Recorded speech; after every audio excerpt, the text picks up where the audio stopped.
Hello, Aldwyn Altuney here. Welcome to Media Queen TV. We have the amazing Jan Hutton with us today, all the way from Melbourne, and I'm coming to you from the Gold Coast. And we're going to be chatting today about business, love, and beyond. A wonderful topic. A little bit about Jan. Now, she has a 40-year teaching career and has worked with thousands of children. And she's aware that the most successful and happy children are those from wholehearted homes. And most of those children, of course, are now adults like you. And so business, love, and beyond is actually the precursor to her wholehearted home project, where she supports busy, stressed business owners to fall back in love with their business and career and transfer this love and calm into their whole life. Since 2016, she's been studying human behavior and has developed learning through life to help you and your family and your team be the best that you can all be.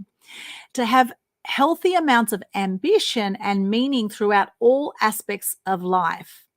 She's actually endured a failing marriage herself and worked in a less than wholehearted workplace, in fact, several. And she definitely did not love her work. She lived with and modeled distrust, judgment, fitting in, and being what others wanted her to be, as a lot of people do. She knew that something was wrong, but didn't trust herself enough to make the changes that would make the difference for her. And she chose not to rock the boat, and this affected everyone's self-esteem, self-confidence, and self-belief. Wow, can't wait to chat more with you, Jan, and get to know you. Thank you so much for joining us, and welcome to Media Queen TV. Thank you for having me. It's very exciting to be here.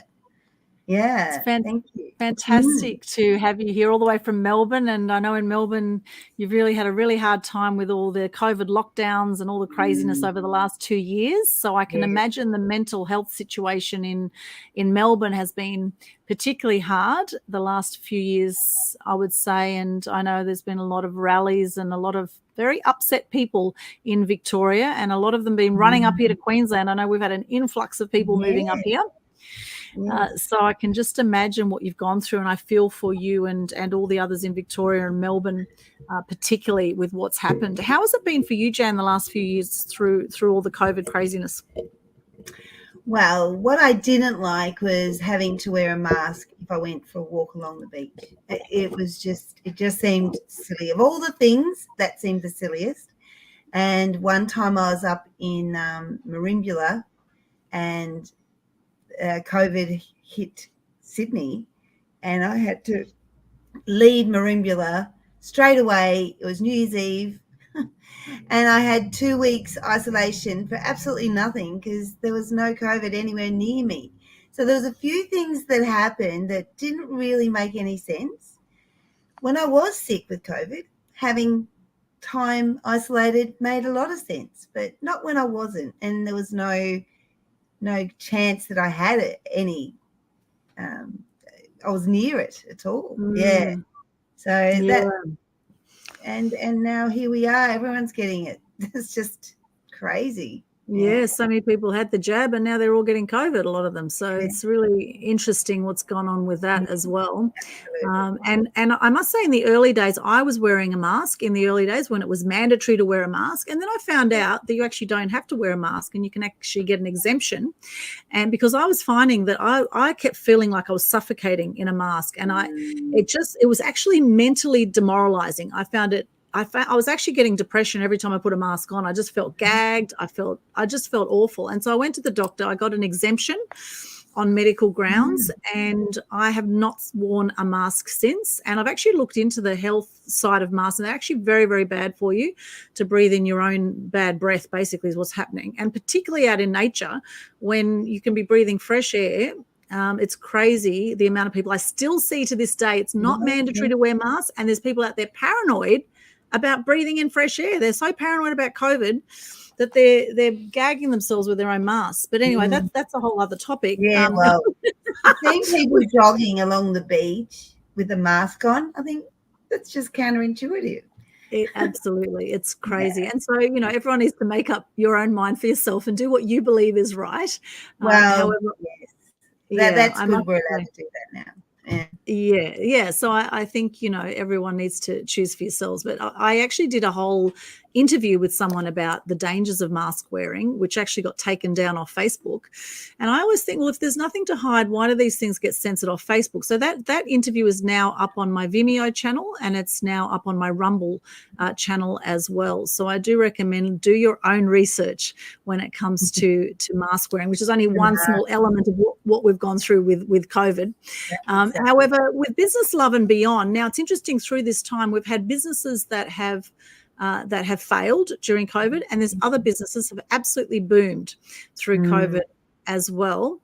And I'd love to hear from you what you've noticed in Melbourne and with the clients you've been dealing with over the last 2 years. How have you found a lot of people dealing with the last 2 years? Are they surviving, or are they thriving, or are they totally falling off the roller coaster of life? Well, they have a choice. And I think we all have a choice, don't we? We can dramatize it and make it worse, or we can say, I have a choice point. I can make the most of it, and I can learn from it, and I can grow from it. And I think that's just what mental health is. Maybe not mental health, but the positive psychology is, what are you going to choose today? And interesting, Memento was saying this morning that, those things like going and doing exercise, and you sit there and you think, oh, no, and you talk yourself out of it. But today she said, I talked myself into it. So I thought, what a beautiful twist on that. Let's talk ourselves into what's going to help us grow as a person. And let's talk ourselves into doing the things that our future self will thank us for. Let's do that. Yeah, I love that.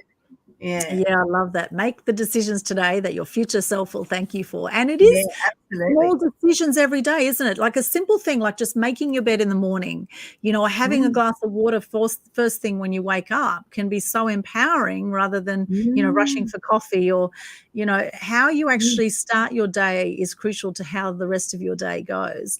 And whether you honor your word for yourself or not. And I know a lot of people lately have been saying, oh, get up early and I'll exercise. And they go, oh, it's too cold. And they make excuses, and then they feel crap about themselves because they haven't honored their word. And we all do this. Like, no one is exempt for this. I don't know anyone who's honored their word every single time. And so it's just some people do, and they're the successful ones. I teach in the Wholehearted Home Project about trust.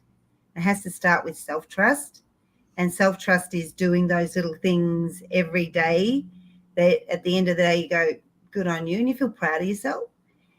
And so often we'll go, oh, what does it matter? I'll just have a chocolate. I'll start tomorrow.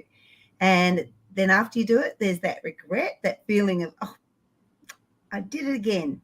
And so that breaks our trust in ourselves. So we need to trust ourselves. And the only way we trust ourselves is to keep our own promises. And then we're not here to talk about Wholehearted Home, but I'll just share this. And then what I teach is, how does that trust look like when you're with other people? How does it look like? Do you give in to what they think, or do you stick up for yourself and trust yourself? And then we talk about how we mentor that to the people that are looking up to us. So our kids or our staff members, our team, how do we mentor trust with each other? So that's just part of the Wholehearted Home Project. So we're going to talk about the business and beyond. Yes. I'd love to know more of your story, Jan. What was your upbringing like, and what sort of challenges did you have growing up? Did you have a happy childhood, would you say? Or I did have a happy childhood.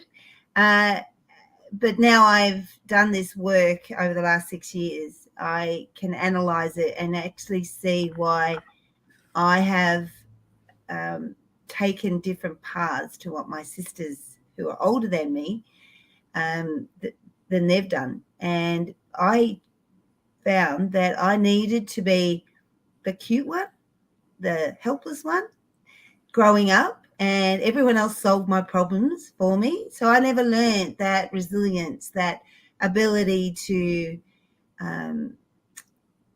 get out of the drama and be calm and think logically.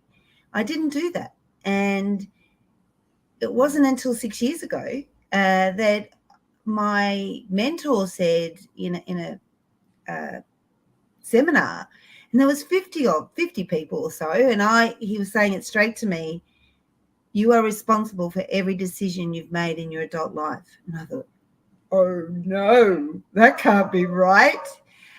It's their fault. It's his fault. It's everyone else's fault. It's my sister's fault, my mum and dad's fault, my husband. I've had 2 bad marriages, so it's their fault.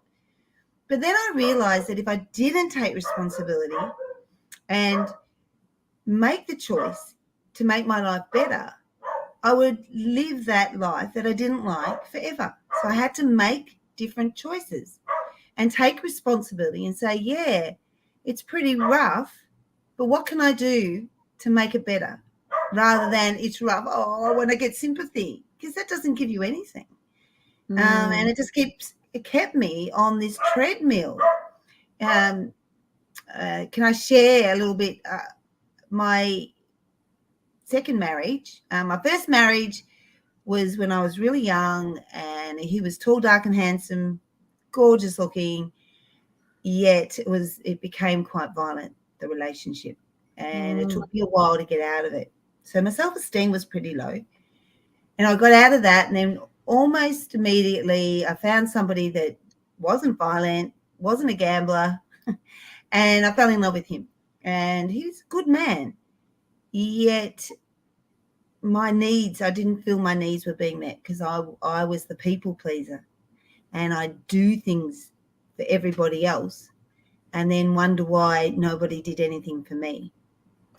And it's a trap we get into. We think that we'll do this for them and then they'll reciprocate. But unless you ask them to reciprocate and they learn about reciprocation, they don't understand it. It's not tit for tat.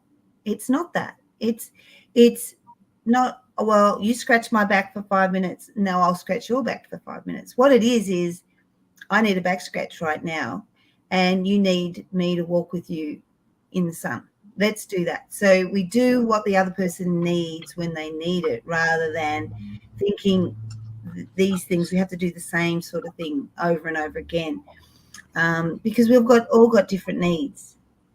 We've all got different needs, and we have to. As kids, we weren't taught. Most of us were not taught to have a voice and to express our boundaries.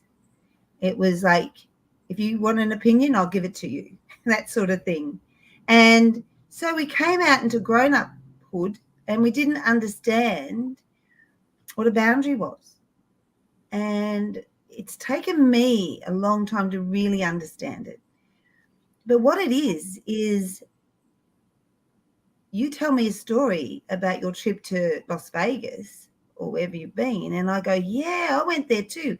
And I take over and I tell you all about my trip to Las Vegas, and you're there thinking, what about me? That's a boundary, breaking a boundary. And then there's the other one where you say yes to people just so keep them happy. Yeah, I'll do that. Yeah, I'll do that. So there's two sorts of boundary violations that we do with people, and we have to realize it's their turn to speak. It's not about me. We make it about me. I'm going to listen to you tell me all about your trip, and I'm going to be curious. I'm going to validate how exciting it was, or how scary it was, or whatever the thing is that you're telling me. We don't, as a collective, we hear somebody telling a story, and while they're telling that story, we think, what do I know about that? What do I know about that? What will I know I can tell that story, and then I'll be equally as cool as that person. But what that other person who's speaking wants us to do is to listen and validate and really listen. That's what people, that's what belonging is. Yeah. Yes, listening is quite an art, isn't it? And often, we don't communicate. We take turns talking. That's a great card I saw once with these two birds, and that's what it said on the front is we take turns talking and we're thinking about what's the next thing we're going to say to respond to what is being said. And sometimes we just want to be heard, as you say. We just want to be noticed. Yes. And as kids, we did what we needed to do to be noticed. And my big sisters, they did A's and high marks and stuff like that to be noticed. And I did the cute one to be noticed. And so it's far more empowering to do the high marks because it gets you further in life than the cute person. However, it is a choice now I'm an adult to not do that and not fall back into that. It's so easy to fall back. Oh my gosh, it's getting hard. Maybe I'll just go into drama and then someone else will solve the problem for me. It doesn't work like that anymore. Yes, it's so great you say that because getting conscious where we've been unconscious in life is so important, and also not beating ourselves up for how we've become in life because we all have different traits, personality traits, etc. we take on to survive life, to get by, to be liked, we all want to be liked and belong and all those things. And I know for me it was being ambitious, it was being aloof was a way I protected myself, it was being funny. These are and if for anyone who's done the landmark course, they call them in landmark strong suits. They're called strong suits. And we take on certain ways of being, and once we get conscious that we've actually taken on that way of being, then we can actually shift that and create any way of being we want to from a blank canvas, start again without making ourselves wrong about it. And because it's human nature, it's what we do to fit in, to belong, to be liked, etc. And so I'm curious, so these marriages of yours, how long did both of them last? The first one lasted 5 years.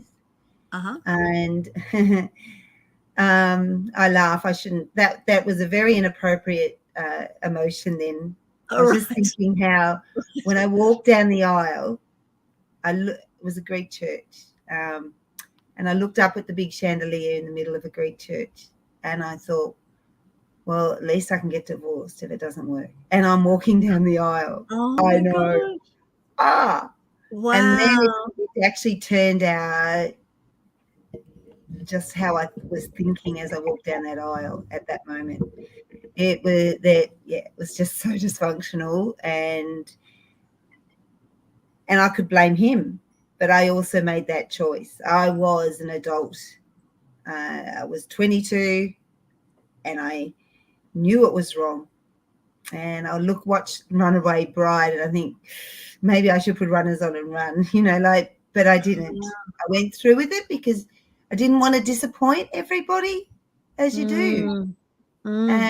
But what happens in the end is a year in, 5 minutes in, whatever it was, I started disappointing everybody because I'd be ringing mum up and saying it's awful. And so don't do something that you know is wrong, that you know is not right for you. Yeah, I think that's a really good learning from that. Yes, and the number one regret of the dying is actually living a life not true to yourself. And how often do we go through life and make decisions because we want to make other people happy, and yet we know you in your gut instinct was the fact you even had that thought that if it doesn't work out, I can get out of here. Like the fact that you even thought that's your gut instinct telling you that there's something not quite right. Because if it's not a full body 100% yes, then there's some doubt to look at there. Then perhaps it's time to step back and think about it before rushing into things. And I know I can relate to that too. There's things I've done in life, and it's like my gut has been saying one thing, but then I've been logically saying, oh no, it'll be right, and talking myself out of it. And so we have the three brains, right? We have the gut, we have the heart, we have the mind brain. We have the three brains to tune into, and so much wisdom that comes from those three energy centers. That cover those areas. And interesting, so 5 years, it was an abusive relationship. And so the warning signs must have been there then in the beginning for you to have that thought, were they? There must have been, yeah. I remember I was at Melbourne Uni, and this is the most strongest memory, and I stood, it was like he was going to pick me up at 1 o'clock or something on the steps outside Melbourne Uni. And it was 3 o'clock. And I'm thinking, I should just get a tram home or a bus home. And I thought, no, he'll be angry if I leave. So I stood there and waited and probably didn't even get cranky. And if I did get cranky, it would have that gaslighting thing, like, well, it would have been like my emotion would have been pushed aside, and it was all going to be all about him anyway. So I probably didn't even complain. So that's just one example of that whole thing of trust your gut. That was wrong.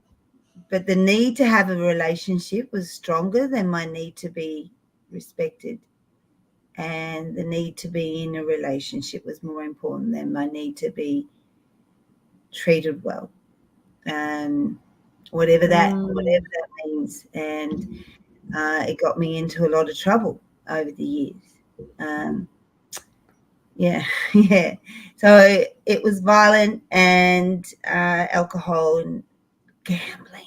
Yeah.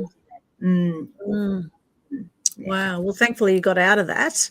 Yes. It did take 5 years. For some people, it takes 20, 30, 40, 50 years to walk away from something like that. So good on you for walking away after 5 years at least. You got your lesson as a young adult, 22. And then your next marriage, how long did that last? 30. Oh, well, 30 years. 29. Yeah, 29 years. And I've got two beautiful boys one's turning 30 on Friday and the other one's 32 or 3. And so we had lovely adventures together. But I teach this whole concept of the different levels of friendship. And so the level of friendship out here is talk about the weather and the things that are safe. The next level of friendship is we do things together. We go bike riding, we decorate the house, we have babies. And that's an activity friend. The next, and all our conversations are about the bike riding, the babies, and the house. And then the next level of friendship is ideas. So you think that Liberal's really good and the other person thinks Labor's are really good, and you're allowed to have a conversation and disagree, learn to just disagree with each other, and you still love each other. And the middle, the core level of friend is the person that you can share your innermost feelings with and say, when you did that, I felt really hurt. And they say, thanks for telling me. I'm glad you told me that. Yes. And when I first learned that, I looked at my 30-year marriage and thought, we're activity friends. We didn't have the other two levels. We just did the activities together. We talked about those activities. Yes. We talked about the kids. We talked about, should we paint this wall, whatever. But we never had those other levels of friendship, not to the degree that you would imagine a 30-year marriage having. And I realised we had some issues with our kids, which I'm not going to go into, and we just were on opposite pages around it. And then when my parents were sick, their whole thing was, and I wanted to spend time with them, there was jealousy that I was spending time with my parents and not with him.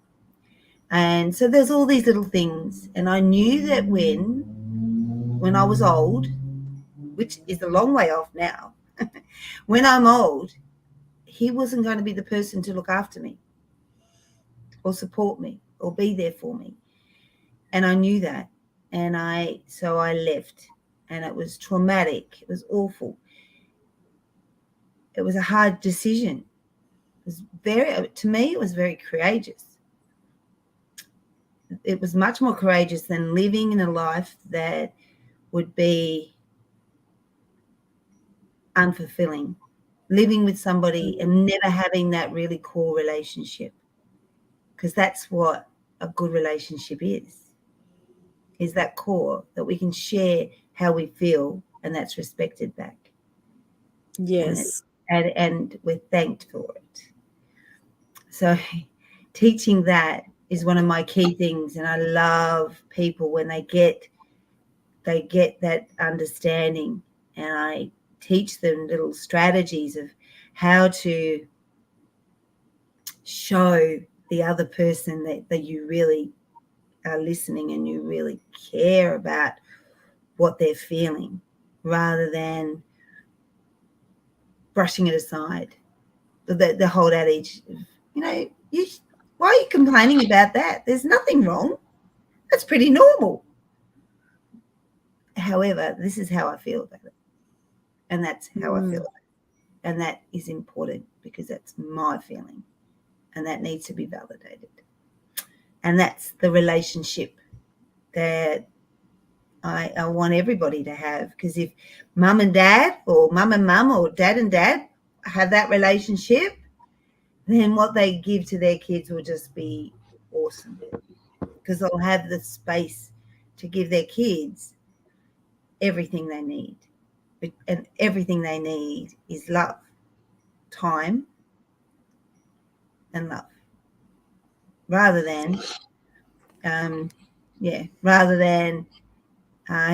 $50, go and buy yourself lunch, or that sort of thing, which I've seen happen in schools I've worked at. Yeah. So it's really important. So that's why I'm doing Business Love and Beyond, because if we can just realize that we're doing this business, why we're doing the business. Are we doing the business just to make money, or are we doing the business because of something outside of that? And what will that give everyone else as well as ourselves? So we get in touch with that. It's so important. When the why is big enough, the how will show up, they say. That's it. Yeah. And, having respect for others is very important. And sometimes some people get offended by things that you never actually meant to offend them by it. But the way that it lands for some people can be offensive, right? And we've all done this at different times. People have, I guess, done it to us, or we've done it to them at different times inadvertently. Yeah. And if that does happen, it's important to communicate in a civil way. Let someone know how you feel. Let someone know that whatever actions left you feeling a certain way. And I love the quote, hurt people, hurt people. Hurt people, hurt people. When I heard that quote, hurt people, it just made so much sense to me. I thought there is no room anywhere in the world for rudeness. There is no room for rudeness. Why is it that people are sometimes so cruel to each other? And it's often the people that are being cruel are often hurting people, and they have been maybe abused. So we see it through generations where people have been abused by their parents. Often they will end up abusing others, etc. Right? So kindness is where it's at. And at the moment, particularly through COVID, there's been a lot of heightened emotions going around. A lot of people very distressed by what's going on. They're not coping well at all with the changes that really we're all faced with. There are massive changes going on in the world right now, and some people are really not dealing with it. And in fact, through COVID, we've seen 4 times the suicide rates than before COVID. That's how much people aren't dealing with it out there. And so the mental health issue is absolutely massive. So what can we do to be kinder to ourselves and be kinder to others? And if someone is being nasty to me on social media, for example, if they're out of the blue just being nasty, I will generally just block them. And if it's out of the blue nastiness, there's no need for it. If you've got something to say to me, then let's talk about it privately if it's valid. But there's no need to go slagging people on social media. And that will definitely get people blocked, and usually it says more about the person who's doing the slagging than it is about the person that's being slagged. So what can we do, Jan, to be kinder to ourselves and kinder to others at this time? Oh, very, very good question. First of all, we have to love ourselves, because we can't love anyone more than we love ourselves. That whole adage of hurt people, hurt people. I'm an adult. I'm responsible for myself. I need to love myself. and accept myself and do things like we were saying about before about the trust. Do things for myself that fill me up, fill my cup up. And then if my cup's full and it's overflowing, I can give from the saucer. But if we're giving from our cup and we don't have enough for ourselves, we can then resent the other people, and then that whole, what's it called, martyr syndrome comes through. So we just have to learn to love ourselves and realize that at the end of the day, no matter what gets done or what doesn't get done, that I am enough. You are enough. We are all enough. And we're all worthy of love and belonging. That's Brene Brown. It's my favorite quote because that's wholeheartedness. At the end of the day, no matter what gets done and what doesn't get done, we are all worthy of love and belonging. And so is it like, I didn't get it all done. Okay, I can't relax tonight because I didn't get it all done. And we hit ourselves with the wet noodle and we put ourselves through more pain. But what if we just go, yes, I am enough. I am enough. I'm worthy of love. I can love myself. And belonging. And belonging is not, we're all together and let's all do this together like we were when we were kids and we all had to wear the same jeans and the same shoes and otherwise we weren't part of the group. That's fitting in. Belonging is, this is who you are. This is what you need. These are your values. I love you for you, not if you change and become this. And we're so many of us are working so hard to fit in and be the person that will be accepted by this other person. I mean, I do it myself. I still do it because it's this inbuilt reaction that we learnt when we're kids. And it's a hard job unlearning it. And it's like anything, unlearning it's much harder than learning it. And so if we can bring that love, self-love and acceptance and wholeheartedness, and you're worthy of love and belonging no matter what you do, into everyday life. What if we taught all our kids that? Then imagine the world and how it will be when we grow up, when they grow up. Imagine the difference in the way they parent, in the way they are with each other, how they are going to be if they know that and they can do that in a traffic jam. It'll be different because there won't be hurt people. So we can bring our kids up to not be hurt people, to be loved people, and so they love themselves. And that's the only thing, and it's compassion. So what we do is we see somebody doing something that we don't like and we judge. We've learned to judge since we're teeny, whatever. So we've learned to judge, and judgment's such a negative way of thinking. And we judge because if I judge them and assume they're lesser than me, then I feel bigger and better. But if we have compassion and think, okay, well, that person is struggling with that, it's hard for them. They're doing their best. It's such a different way of looking at it. Or we could go, well, that person's doing that, whatever they're doing. Aren't they stupid? Or aren't they rude? Aren't they horrible? But if we just say they're doing their best and have compassion for them, it's a much better world. Yeah. Yeah, I love that. Our perspective, a slight shift in perspective can make all the difference. Yeah, that's exactly right. Absolutely. Yes. Stephen Covey, in 7 Habits, a lot of people would be aware of 7 Habits of Highly Effective People. He talks about paradigms, and he said, he tells his story, and it brings tears to my eyes every time I tell the story. He tells the story of this bloke or him, I think, in a train, and a dad and 3 kids or so get on, and the kids are dancing around and making noises, and the dad's just sitting there like a lump. And whoever it was, let's say Stephen, decided that he should say something to the dad. So why aren't you controlling your kids? And the dad says, we've just left the hospital. Their mother just died. And it breaks my heart. But that changed his perspective and his paradigm around it. So we need to look at the situation and think there's a reason why this is happening. We need to think this is happening because that person's doing their best. And they're not there for the kids because there's something going on, and have compassion rather than judgment. Yes, love that. And compassion for ourselves, number one. A lot of people think, I'll get in a relationship, then I'll be happy.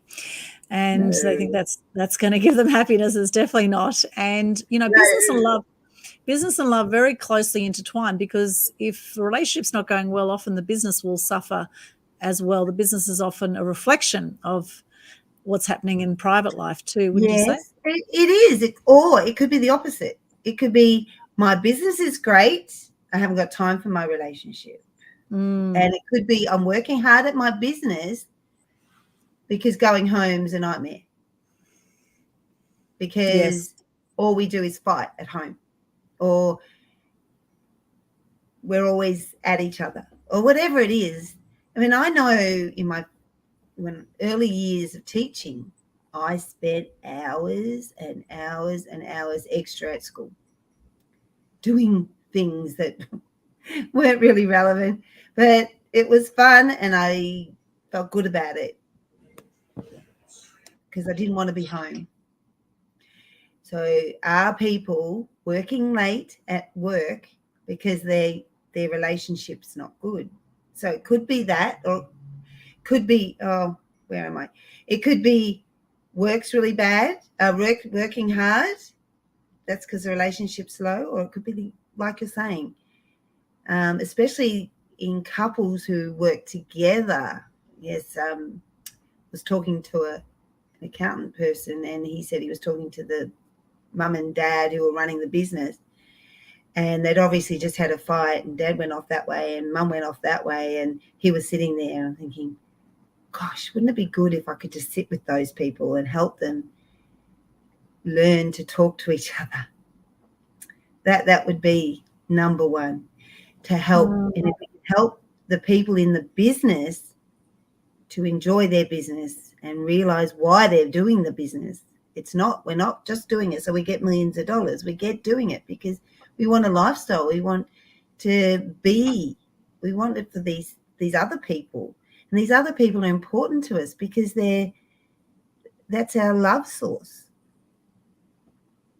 We need to get that. Well, the whole thing of work-life balance, I hate the language, but it's ambition and meaning. We need ambition and meaning in everything.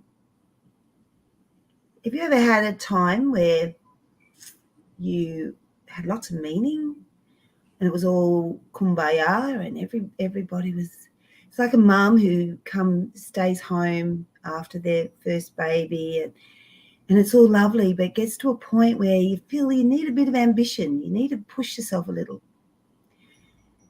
And then those other times when you have too much ambition and not enough meaning, you lose who you are and you lose who your people are. So it's can we have both? Can we have both? Can we have meaning at work? Can we have values at work? Can we have values at home? And can we get it to work together? It's important. Yes. And I guess when you look at all the areas of life, relationships, adventure, spiritual, community, health, all these different areas, usually what happens is when someone's working more on one area, another area can tend to suffer. And it's like the wheel of life. Often the wheel is not completely round. It's often a little bit of a bumpy road. And there might be a bit of give and take in some areas.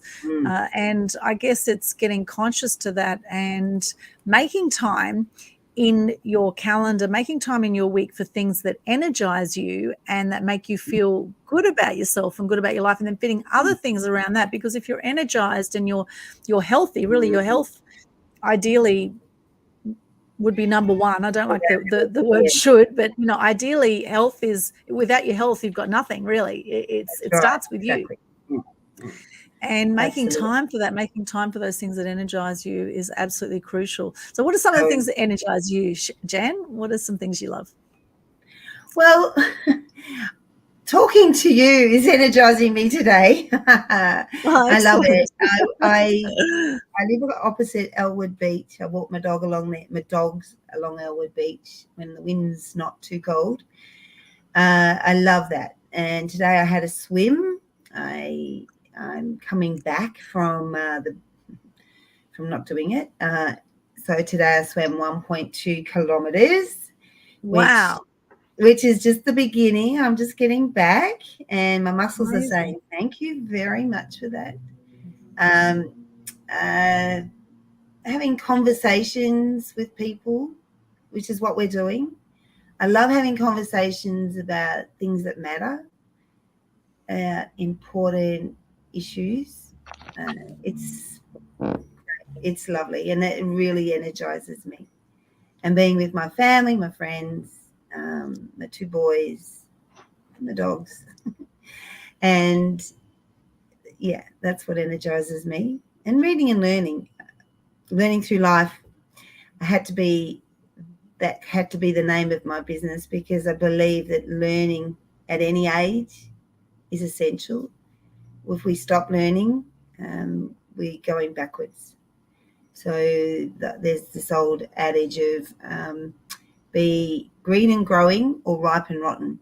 So if you think, I know everything and I'm ripe and I don't need any more, you're just going to rot away and the world's going to go past you. So we need to learn that little something every day. That's why my business is called Learning Through Life. And we need to grow every day a little bit. And sometimes those challenges that are thrown in front of us or in front of me become like, too much. I can't do it. But I promise myself I'm not going to give up. I'm never going to give up, because this matters too much. Helping people love their lives and have the life they deserve, and then be able to pass that through to the next generation, pass that through to their staff, their teams, so then they can pass it on to their families, and there's a growing effect of wholeheartedness and love. So business love and beyond. Beyond is what did Buzz Lightyear say? To infinity and beyond. Let's take this beyond now, and not just put it in a box and say, okay, we're going to do love today. Okay, what are we going to do next? It just has to infiltrate everything, doesn't it? I think I answered the question, did I? Yeah, I love that. Yeah, you did. Yeah. And looking at what energizes us, and I must say, for me, what energizes me is, well, I love interviewing people. I'm loving this interview right now. Yeah. Oh, good. I actually went down to the water here. It's been quite cold here on the Gold Coast. So I'm blown away by the fact you just did 1 kilometre of swimming in Melbourne today. That really in a pool, not in the beach. In a pool. Oh, was it a heated pool? Yeah. Oh, it's a heated pool. Okay. Beach, I would have turned into. I would have been at the Alfred Hospital, I think. Okay. Oh, heated pool. Okay, well, that's a bit different. All right. Yeah. However, still, I'm sure the air would be very cold in Melbourne still, wouldn't it, when you get out? Mm-hmm. Yeah.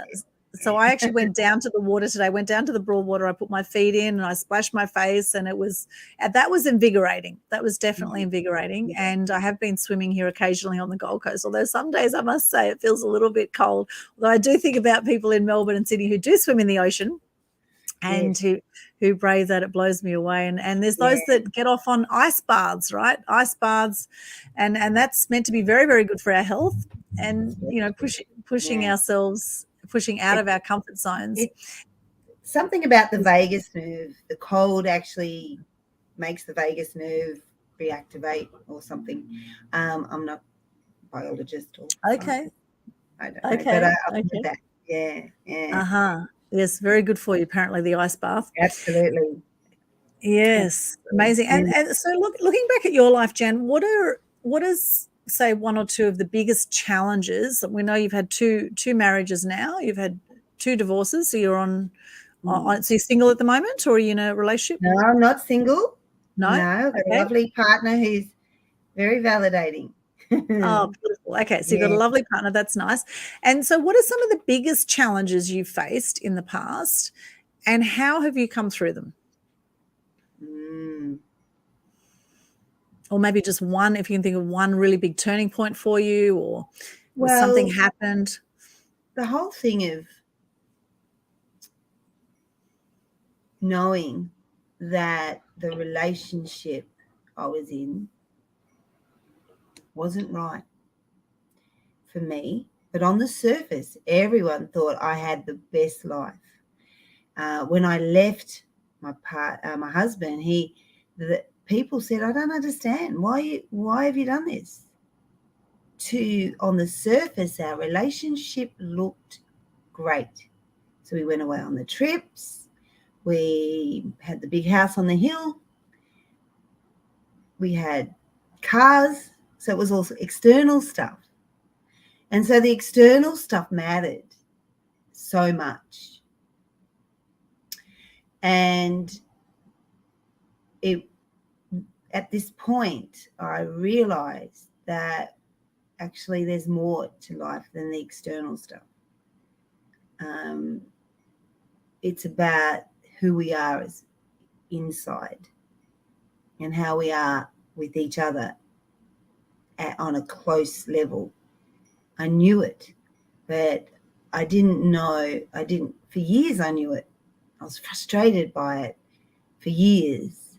And it wasn't until one day I just thought, that's it. I need to push through with it, get out of this, because it wasn't good for either of us. It was dragging both of us down. And I need to take that responsibility. Because, and they say that the most difficult times can be the times where we learn and grow the most. And we look back on them and think, thank goodness that had happened to me. Or thank goodness I made that decision at that time. Because it gives us that catalyst, that opportunity to make the most and make it change our path. And if I was continuing along that path, there was no way I would be able to sit here and talk to you for an hour. I'd probably be an alcoholic mess. That's being very vulnerable. I would have been, and I would have been miserable, and my kids would have been even more miserable than we'd already sort of made them be.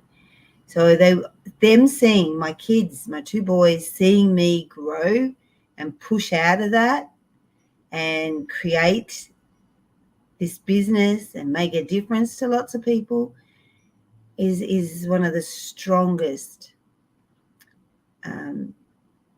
reasons for me doing this, because I want them to see that there's possibility outside the box. It's about effort. It's about making choices that work right for us. Nice. So what did I learn? Be responsible. Be responsible. Be responsible. Great place to stand, taking 100% responsibility for everything you've attracted in your life, or each of us. Yeah, lucky, a bit much sometimes. Yes, it can be challenging. It can be challenging. However, it's a powerful place to stand. Otherwise, you're in victim mode, right? Yes, absolute. Victim mode is you can't get out of that. If someone is compassionate and says, when you complain, like the whole, the drama, they go, okay, yeah, it's pretty rotten life at the moment. What do you want to do about it? What are you going to do about it? Do you want to stay here in this rottenness, or whatever the word is? Do you want to stay there, or do you want to get out of it? Do you want to have a different life? And what we do, and no one ever said that to me that I remember, and it was up to me to make that choice. So when it was my decision, when it was like, I know this is the right thing for me, my family were behind me 100%, because they knew that I needed to make that decision myself, rather than saying, okay, get out of there now. And how many times when someone comes to us with a problem do we go into solution mode and say, all right, well, if this is your problem, then do this, this, this, and this. Do it. We do it, don't we? And really all they need you to say is, yeah, it sucks, doesn't it? It's hard, isn't it? If I was in that situation, I'd be like that too. I'd feel awful too. What do you want to do about it? And I trust you to be able to do something for yourself. If you need help, I'm here. Yes. And it comes back to wanting to be heard, wanting people to get where we're at. And everyone at the end of the day needs to make the right choice, what they believe for themselves. And it is a journey. So even though you might have had family that had been seeing this abuse happening in your relationship, it was for you to actually get to the point where it's like, okay, I've had enough now. It's time to move on. And when we can look at... Otherwise, I would have resented them. I would have blamed them. If I was in blame and I wasn't in responsibility, I was going to blame whoever was around. Yeah, so true. And this is a thing in life. There's always going to be things that we're not going to like that are happening in life. And there's always going to be things that are great that we love to see happening in life. There's always going to be people going to be kind to animals, always going to be people that are cruel to animals, as an example, right? And how are we going to be in any moment about whatever it is that's going on? And are we going to choose to focus on the things that we love or the things that we hate? Are we going to choose to make our life one big drama, or are we going to choose to take responsibility and actually create the kind of life that we want, regardless of what is going on in the world, regardless of the COVID and the lockdowns and all of that stuff, right? These mandates and et cetera, et cetera, et cetera. It goes on. And the thing is, if we keep focusing on all that negative news, we are just going to feel depressed and potentially suicidal. And so while you're here on the planet for such a short time, how are you going to choose to live your life to be empowered? So, Jan, what are some of your tips that you could give people around business, around love, around how to live an empowered life? What are some of your top tips? Well, realize that whatever happens in a day, we're worthy. Realize that we just have the courage of your convictions. And if you see something that you know in your heart is not right, have the courage to speak up.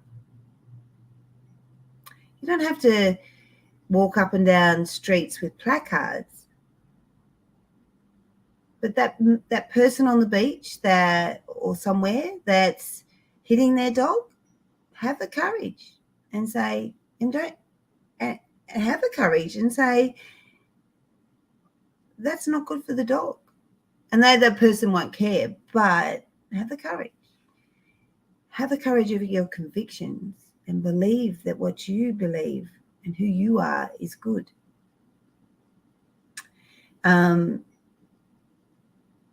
I'd love if I could read this quote by Brene Brown, if that would be Sure. okay. Yeah. Yeah, I love Brene Brown. Yeah, she's just my guru. Yes, I'm amazing. going You're a to bit be like her her, when I actually. grow up. Yeah. Wholehearted, wholehearted living is about engaging in our lives from a place of worthiness. It means cultivating the courage, compassion, and connection to wake up in the morning and think no matter what gets done and how much is left undone, I am enough. It is going to bed at night thinking, yes, I am imperfect and vulnerable, and sometimes I'm afraid. But that does not change the fact, the truth, that I'm also brave and worthy of love and belonging. If everyone lives by that, and everyone knows they're worthy of love and belonging, and everyone knows that they are enough, they'll be calm in the world. That's how Yes. I see it. And I want, and if Mm. we've all got that calmness around ourselves, that will be spread to the other people. And that's Yes. what business love and beyond is about, is that we be calm and realize that that staff member or that person in the team is doing their best. And how do we deal with that? We listen and we're curious rather than we yell at them. We don't yell at them because no one learns when we're scared.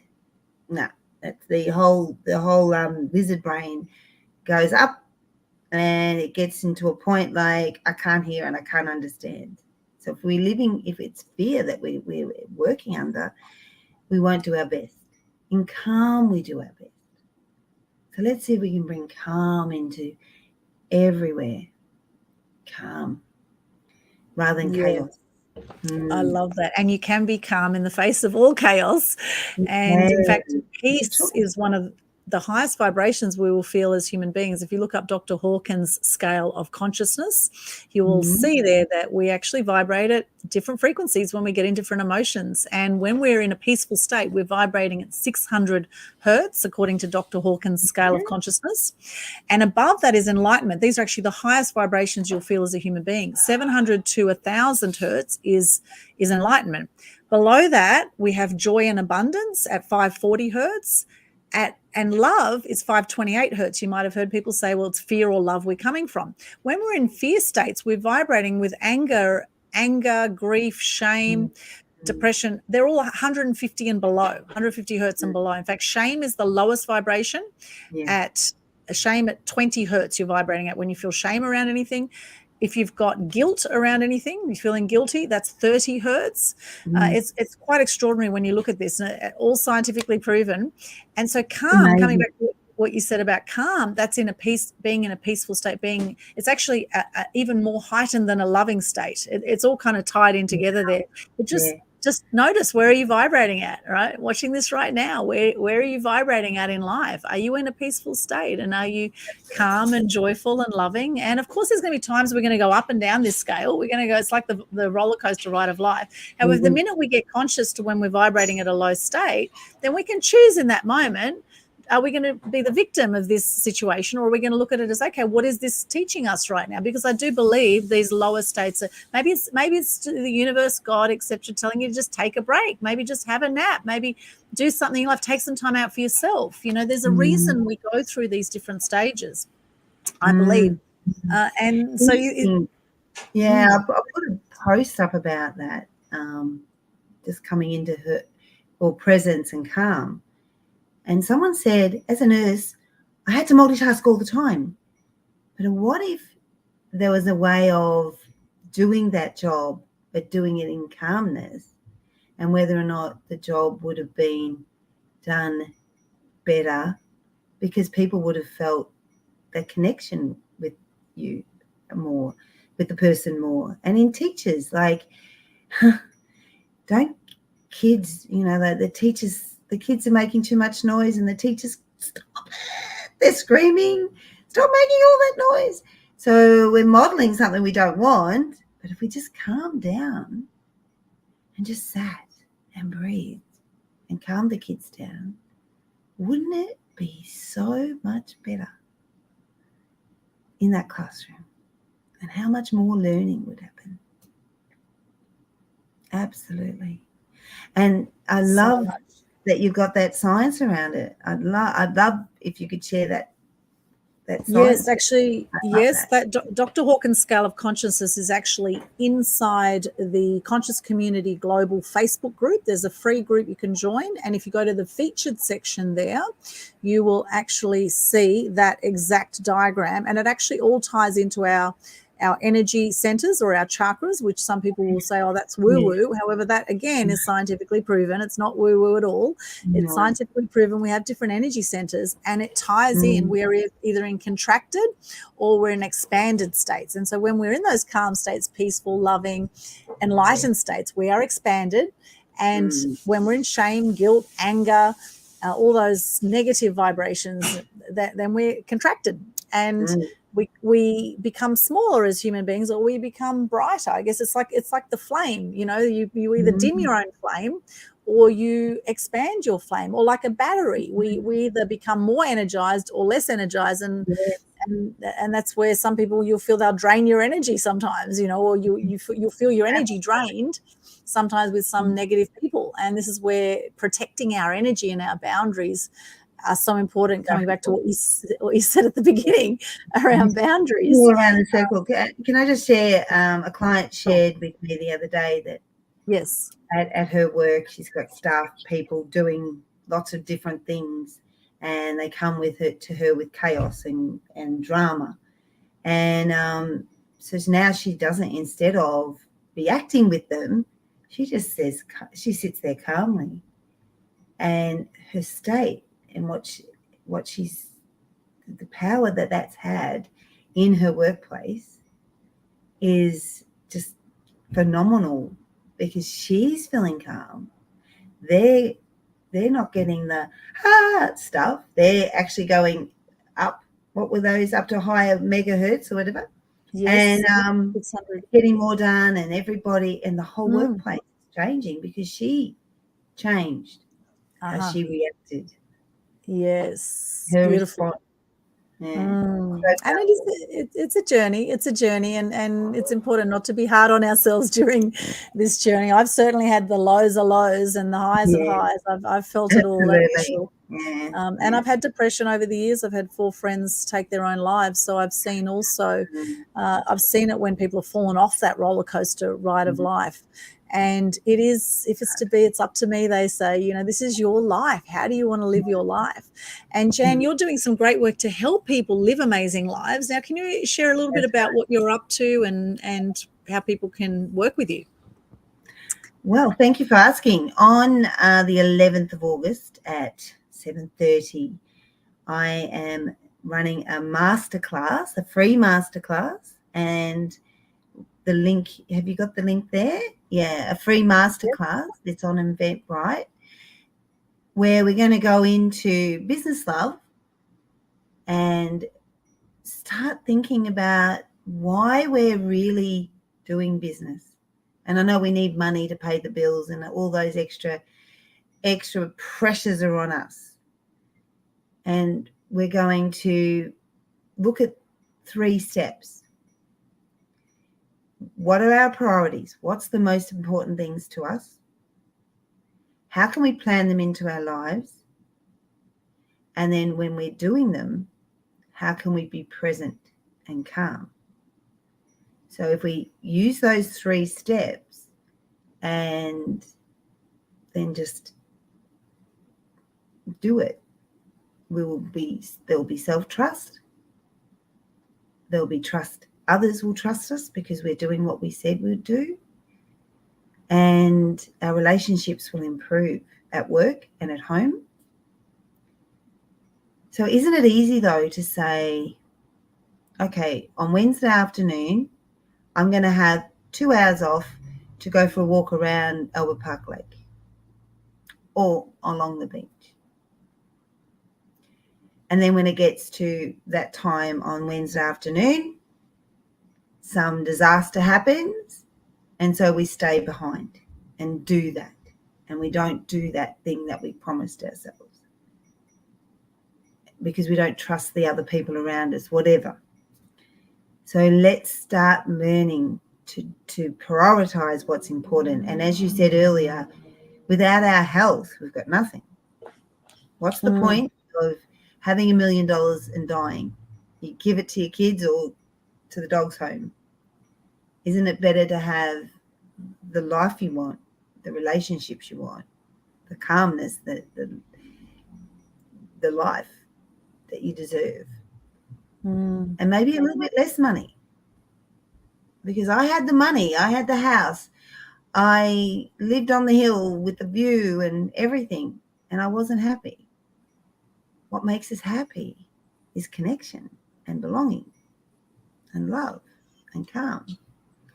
So let's see if we can have more calm in our lives. So come along on that night, the 11th of August, and we will talk about this and how these sorts of things affect our lives. And it's that responsibility piece as well.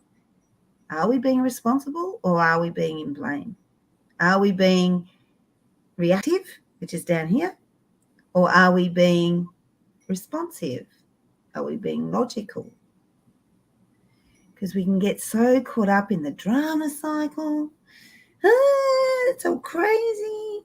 And does it get us anywhere? No. Because when we're in drama, we're in the lizard brain's going mad, we're in trauma. We can't learn. We can't do anything useful. Yes, absolutely. We're in fight or flight, they say. Yeah, the fight, flight, freeze. I can't say that. Yes, fight, flight, freeze. Let's do that rather than come along and we'll have a chat just like we've had today. So I look forward to seeing a whole lot of people there. It'd be great. Fantastic, Jan. We've got that link there in the chat. So if you're watching this on Facebook, LinkedIn, or YouTube, there it is there. Or go to Eventbrite, look up the free masterclass there, Business, Love and Beyond, to come along and join Jan for that free masterclass. I'm sure that will be amazing. Come along. Love to see you there. Also, the link in the comments here is Conscious Community Global link there for the Facebook group. In the featured section in that group, there are some phenomenal documentaries, including one called Out of Shadows. I highly recommend people watch, and that is about how we have been influenced by the media and from a very young age to do as we're told, and often, how are people controlled? They're controlled by fear. We watch dramas growing up, we listen to the news, there's so much negative news that we are programmed with, and a lot of people literally are programmed. Media programming, I call it. And we don't realize we're being programmed. And so when the minute you actually get conscious to it, the minute you can actually shift it and you can choose what you want to focus on and choose to focus on those things that are going to light you up as opposed to bring you down. Because the fact of the matter is, Jan, the stats are 1/3 of people die by the age of 65, 1/3 of the whole population. And we've seen through COVID, people have been dying even younger than that. People have been dropping off all over the place, etc. And so now more than ever, it's important that we make the most of our precious lives. We're not here forever in this form. We have so much we can offer, and I do believe each of us are here for a reason. And so what is it that you're going to be doing? What kind of legacy are you going to be leaving? And what do you want people saying at your funeral? Right? Always a great question to ask. And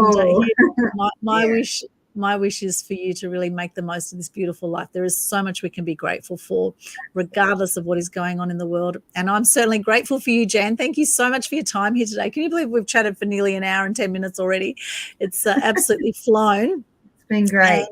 I feel like we're just getting started. So it's a really fascinating conversation. Love it. And hopefully those who've watched this today, hopefully you've enjoyed it. Please let us know in the comments what you've thought of this today, what you've got out of this today. Share the love. Make sure you subscribe to Media Queen TV if you haven't already. There's 800 plus videos on there now, all sorts of inspiring content there to lift your energy, and some really insightful content too. Jan, is there anything else you'd like to say before we wrap up today? Just remember, every one of you out there, that we all have what we need within us. And our childhood, our experiences have covered that gold that's within us with masks, with whatever stuff, mud. And the coaching, the program that I run is getting rid of that mask, getting rid of that mud, because what's inside of you needs to be found. And it's time to stop hiding it behind the doing the thing that keeps us safe from our relationships or from our feelings. We're hiding from our feelings most of the time. So you've got so much within you. Let's get that out and let's find it. Yeah. I love that, Jan. Thank you so much for sharing that. That's right. There's time to take the masks off, my friends. Take the masks off, whatever version of mask you have on, right? The different versions, different masks that we wear through life, physical masks and otherwise, and time to really show up as the amazing you that you are. And that will take stepping out of your comfort zone. It will take doing things that are going to make you feel uncomfortable at times, right? However, that's when you know you're growing. So turning those nerves into excitement, and you know you're transitioning into a new era when you overcome those fears of stepping out of your comfort zone. And Jan is here to help you with that. So make sure you get along to the free masterclass. What's the date again for that, Jan? 11th of August. 11th of August. 7:30. Hopefully the kids are in bed and you've had dinner. 11th of August, bring your partner. Let's sit there and talk about this, because it's a great conversation. We've had this conversation for the last hour and it was certainly touched the surface. So looking forward to connecting with as many people as possible so we can have that'll be amazing. So 11th of August. 11th of August, 7:30 p.m. Australian Eastern Standard Time. That's Melbourne, Sydney, Queensland. We're all on the same time at the moment. So anywhere in those areas, that is the time. And, of course, in America, it will probably be early morning for you, or other parts of the world. So check out the time zone converter on that one. Also, check out the Conscious Community Global Group. You will be blown away by the documentaries featured in there. The Thrive documentaries, I highly recommend you see those as well. They are mind-blowing, and quite a few others that will literally just shift your perspective on life. Samadhi documentaries are amazing, how powerful we are as human beings. It is extraordinary. And all of my links you'll find here, linktree/Aldwyn. Please stay connected and let us know what you thought of today's interview in the comments. Love to hear from you. Thank you once again, Jan, for joining us as a guest here. Thank you. It's been an absolute pleasure. And I've enjoyed this conversation so much. And really am passionate about helping you help make the world better and helping us all make the world better. Let's do it. Yes, let's do it. Awesome, Jan. Love your work. And as Gandhi says, be the change you wish to see in the world. And as I say, shine bright and light up all those around you. Blessings to you, sending you lots of love wherever you are in the world. Have a beautiful day or night, and we'll see you again soon. Bye for now.